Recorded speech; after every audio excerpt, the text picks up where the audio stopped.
80 की स्पीड में 400 शब्द बोलने जा रहा हूं। अभ्यास 26 खंड 1 रामधारी गुप्ता। Ready start. सभापति महोदय, खेती के बाद उद्योग का हमारे देश के आर्थिक जीवन में बड़ा प्रमुख और महत्वपूर्ण स्थान है। स्वतंत्रता के बाद देश में बड़े बड़े और मौलिक उद्योग धंधे खड़े किए गए हैं, जिनकी बहुत आवश्यकता थी। उस दिशा में अच्छा प्रयास किया गया है और उसमें बड़ी सफलता भी मिली है। लेकिन जहां बड़े बड़े उद्योग धंधे खड़े हुए, वहां छोटे छोटे उद्योग धंधों की, विशेष रूप से उन उद्योग धंधों की जो देश में परंपरा से चले आ रहे थे, बड़ी उपेक्षा हुई। बहुत से उद्योग धंधे अपने पुराने ढंग से चले आ रहे हैं, उनमें कोई नया परिवर्तन नहीं लाया जा सकता है, उनका कोई विकास नहीं हो सकता है। देश की स्थिति को देखते हुए विशेष रूप से ग्रामीण क्षेत्रों में कौन से नए उद्योग धंधे खड़े किए जा सकते हैं, इस बारे में कोई अनुसंधान नहीं किया गया है।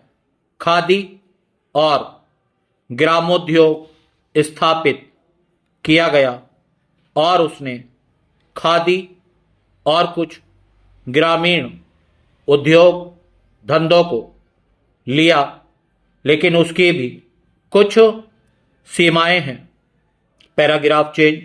बहुत से उद्योग धंधे ऐसे हैं जिनको प्रोत्साहन दिया जाना चाहिए था, लेकिन प्रोत्साहन देना तो दूर रहा, ऐसी नीति अपनाई गई कि उनके काम में बाधा पैदा हुई और उनमें बहुत से टूट गए। इसका परिणाम यह हुआ है कि एक तरफ तो हमने दिखाने के लिए बड़े बड़े कल कारखाने खड़े किए हैं, लेकिन दूसरी तरफ बेकारों की संख्या बढ़ती गई है। आज यह समस्या एक भीषण रूप में हमारे सामने आई है।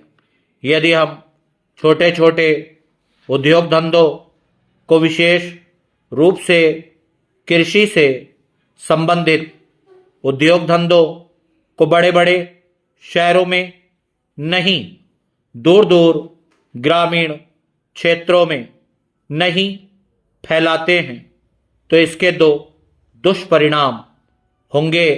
एक तो उद्योगों का केंद्रीकरण होगा, दूसरे शहरों की जनसंख्या बढ़ेगी, जिससे अनेक जटिल समस्याएं पैदा होंगी।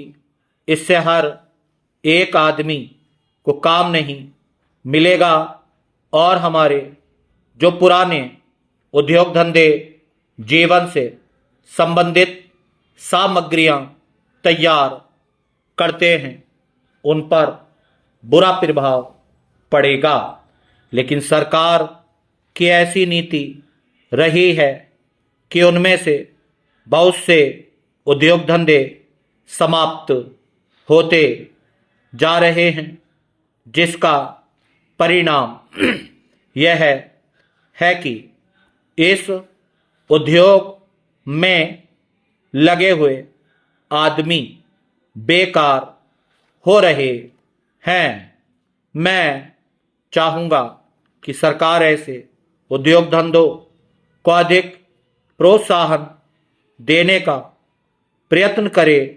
इस प्रयत्न के लिए हम इस मौके पर सरकार का समर्थन देशभक्ति की भावनाओं से करते हैं।